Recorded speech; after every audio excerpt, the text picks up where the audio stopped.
اعوذ باللہ من الشیطان الرجیم بسم اللہ الرحمن الرحیم۔ اللہ تبارک و تعالیٰ کے نام سے شروع جو بڑا مہربان اور نہایت رحم کرنے والا ہے۔ پوری دنیا پر حکومت کرنے والا ایک ایسا بدبخت بادشاہ جس کو اللہ تبارک و تعالیٰ نے ایک لنگڑے مچھر کے ہاتھوں قتل کروا دیا۔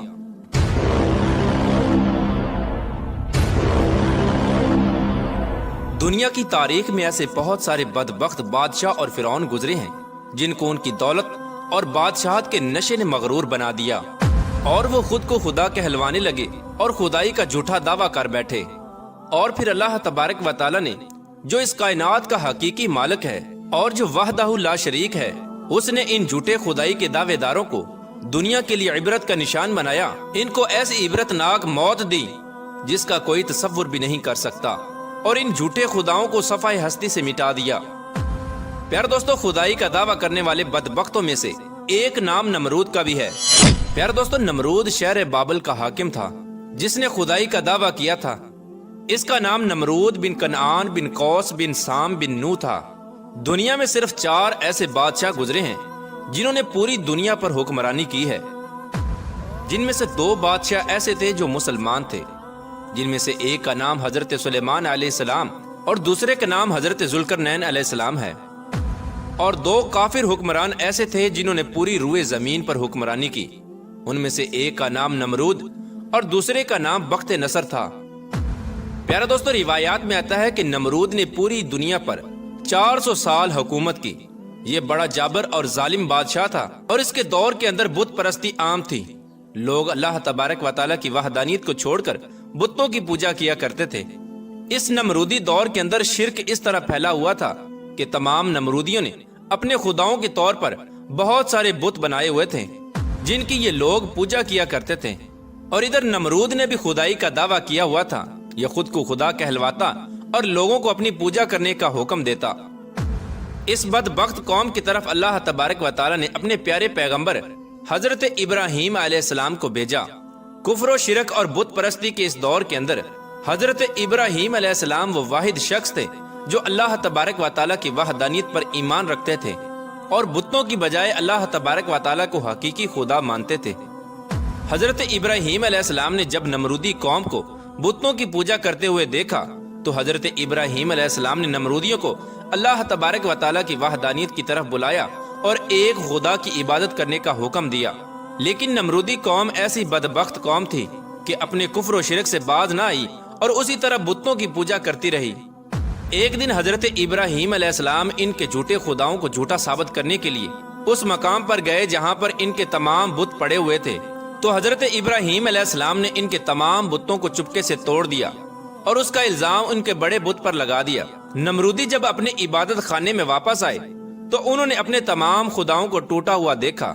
نمرودی چونکہ جانتے تھے کہ حضرت ابراہیم علیہ السلام ہی وہ واحد شخص ہیں جو بتوں کے خلاف باتیں کرتے ہیں اور بتوں کی بجائے خدا کی عبادت کرنے کا حکم دیتے ہیں، لہٰذا وہ سمجھ گئے کہ یہ کام حضرت ابراہیم علیہ السلام کا ہے۔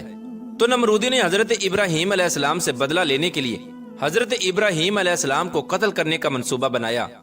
چنانچہ تمام نمرودی نمرود کے پاس حاضر ہوئے اور حضرت ابراہیم علیہ السلام کو سزا دینے کے لیے کہا۔ چنانچہ تمام نمرودیوں کی یہ بات سن کر نمرود نے یہ حکم جاری کیا کہ ایک مقام پر آگ جلائی جائے اور اس کے اندر حضرت ابراہیم علیہ السلام کو ڈال دیا جائے۔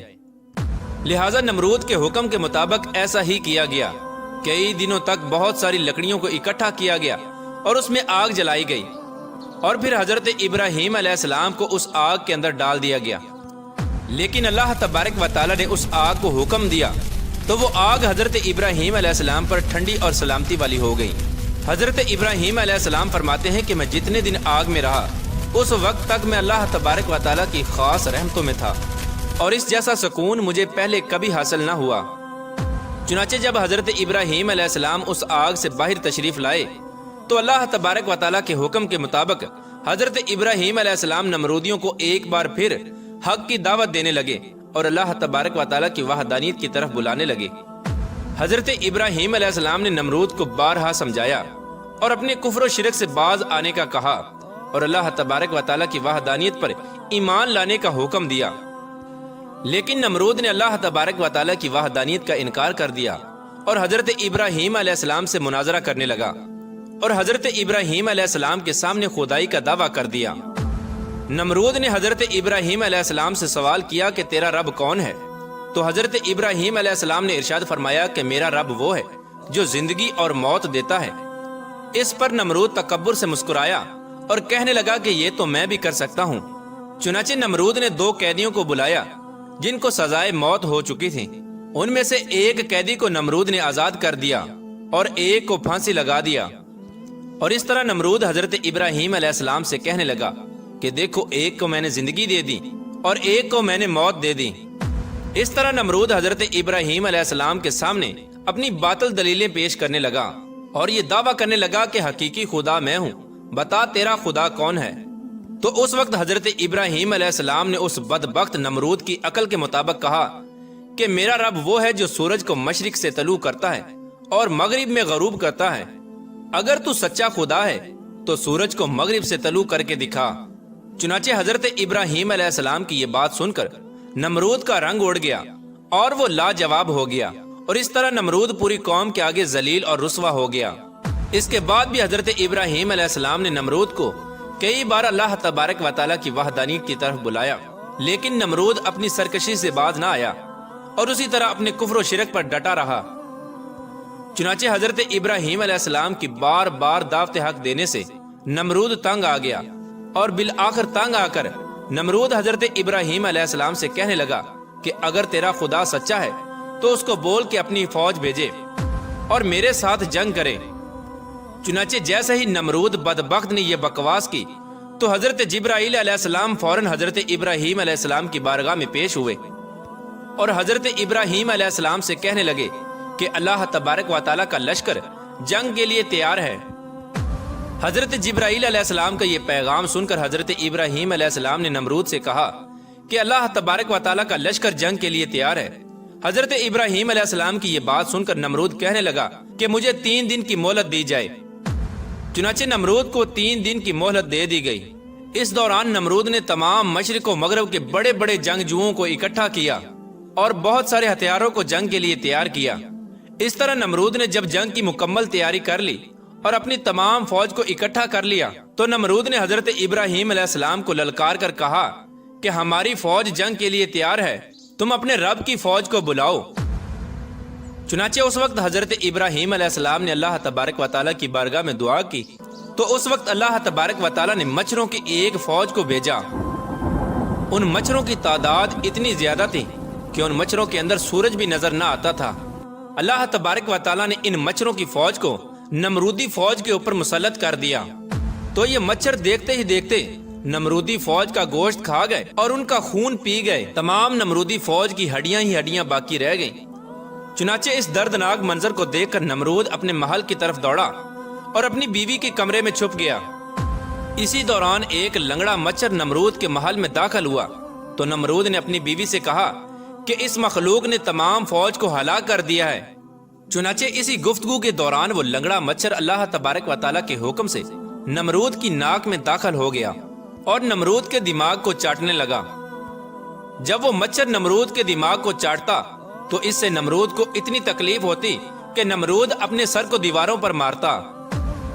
اس طرح اللہ تبارک و تعالیٰ کے حکم سے وہ لنگڑا مچھر نمرود کے دماغ میں کئی دنوں تک رہا۔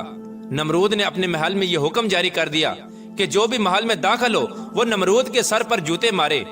جوتے مارنے کے بعد نمرود کو تھوڑی دیر کے لیے آرام محسوس ہوتا، لیکن کچھ دیر کے بعد ویسے ہی تکلیف محسوس ہونا شروع ہو جاتی۔ اس طرح اللہ تبارک و تعالیٰ نے ایک حقیر اور لنگڑے مچھر سے نمرود کو سزا دی۔ یہ تکلیف کی وجہ سے اپنے سر کو سلاخوں کے ساتھ پیٹتا رہتا، یہاں تک کہ اللہ تبارک و تعالیٰ نے نمرود کو عبرتناک موت دی، اور وہ نمرود جو خدائی کا دعوے دار تھا وہ نمرود اپنے سر کو دیواروں پر مارتے مارتے ہلاک ہو گیا۔ اس قدر دردناک موت دے کر اللہ تبارک و تعالیٰ نے نمرود کو رہتی دنیا کے لیے عبرت کا نشان بنایا۔ اس بات کے اندر کوئی شک نہیں کہ اللہ تبارک و تعالیٰ کی ذات ہی وحدہ لا شریک ذات ہے، اس کے علاوہ کوئی عبادت کے لائق نہیں۔ پیارا دوستو، جب بھی کوئی اللہ تبارک و تعالیٰ کی ذات کو للکارتا ہے تو اللہ تبارک و تعالیٰ کسی حقیر مخلوق کے ذریعے اس کو عبرت کا نشان بناتا ہے اور اس کو ہلاک کر دیتا ہے۔